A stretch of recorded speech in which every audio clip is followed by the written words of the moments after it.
Jacques et le haricot géant. Il était une fois une pauvre fermière et son fils Jacques. Tous deux vivaient du lait de leur vache. Mais un jour, elle n'en donna plus une goutte. « Oh, quelle misère !» s'exclama la fermière. Qu'allons-nous faire ? Elle eut une idée. Son fils allait vendre la vache et, avec l'argent, ils ouvriraient une épicerie. Jacques et la vache partirent pour le marché. En chemin, le garçon croisa un vieil homme. Jacques lui expliqua son projet.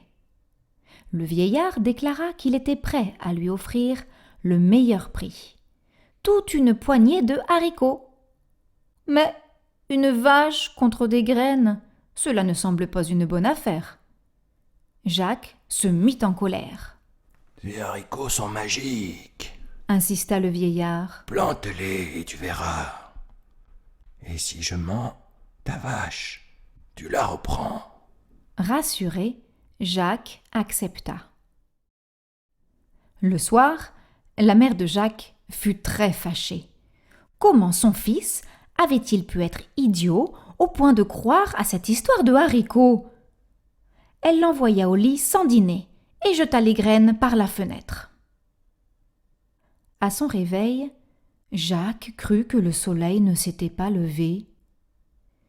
Devant sa fenêtre, des plantes géantes empêchaient la lumière de passer. Les graines avaient germé. Le vieillard avait dit vrai. Jacques grimpa le long des tiges jusqu'au ciel. Là-haut, il découvrit une route droite et, au bout, une maison immense. Et devant, une géante. Affamé, Jacques lui demanda un petit déjeuner. « C'est toi qui vas servir de petit déjeuner, » dit la femme. « Mon mari est un ogre et il adore les enfants sur ses tartines grillées. » « Oh, s'il vous plaît !» gémit Jacques. « Je n'ai rien mangé depuis hier. Je préfère périr sur une tartine que mourir de famine. » La femme conduisit Jacques dans la cuisine. Alors qu'il se régalait, les murs se mirent à trembler. L'ogre approchait. La femme cacha Jacques dans le four. « Le tutu !» chantonna le géant d'un air méchant. « Qu'est-ce que je sens ? Serait-ce un enfant ?» « Mon cher, dit la femme, c'est le garçon que vous avez mangé hier. Allez donc vous laver pendant que je cuisine. » La femme conseilla alors à Jacques d'attendre la sieste de son mari pour s'échapper. Dans le four, Jacques entendit l'ogre se goinfrer, compter ses pièces d'or et, enfin, ronfler comme un cochon. Quand Jacques sortit, des sacs d'or étaient étalés devant lui. Jacques en prit un et s'enfuit. Il descendit le long du haricot et atterrit devant sa mère. « Alors ? Demanda le garçon. Ces haricots sont extraordinaires, non ? » Jacques et sa mère vécurent richement grâce aux pièces d'or. Puis un jour, le sac fut vide. Jacques devait tenter sa chance à nouveau. Il grimpa le long du haricot et se dirigea vers la maison. La femme se tenait devant. Jacques demanda de quoi manger. « Je te reconnais, tu es déjà venu.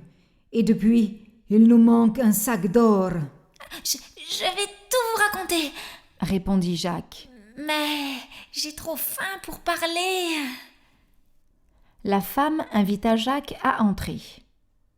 Tout à coup, les murs se mirent à trembler. L'ogre approchait.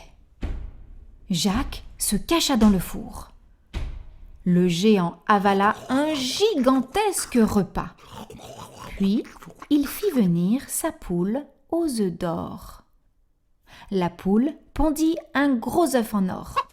Et l'ogre s'endormit, heureux. Jacques sortit du four et attrapa la poule. Les codes de l'animal réveillèrent l'ogre. Mais Jacques réussit à s'échapper et descendit le haricot à toute vitesse. Quelle ne fut pas la joie de la fermière quand elle découvrit que son fils lui avait rapporté une poule aux œufs d'or. Mais Jacques voulait plus encore. Il ne put s'empêcher de retourner au sommet du haricot. Cette fois, il attendit derrière un buisson près de la maison. Quand la femme fut sortie, le garçon entra dans la cuisine et se cacha dans le chaudron. Peu après, les murs tremblèrent et l'ogre et sa femme entrèrent.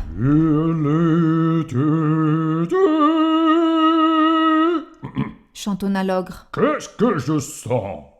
Serait-ce un enfant? Si c'est le voyou qui a volé ton or et ta poule, je parie qu'il est dans le four. Mais Jacques n'y était pas. Renfrogné, l'ogre mangea pour se consoler. Puis il exigea sa harpe d'or. Bercé par le chant de l'instrument, il s'endormit. Jacques en profita pour sauter du chaudron, voler la harpe et filer vers la sortie, à pas de souris. Soudain, la harpe appela. L'ogre ouvrit un œil, vit Jacques s'enfuir et se lança à sa poursuite le long du haricot. Tout en descendant, Jacques criait « Maman, apporte-moi une hache !» L'ogre approchait dangereusement. L'enfant sauta à terre, attrapa la hache et trancha le pied du haricot. Dans un énorme fracas, la plante s'effondra et le géant tomba de si haut qu'il se brisa les os. Jacques fit cadeau de la harpe à sa mère et tous deux vécurent à l'abri de la pauvreté en vendant les œufs de la poule. Puis un jour, Jacques, devenu grand, épousa une princesse de haut rang.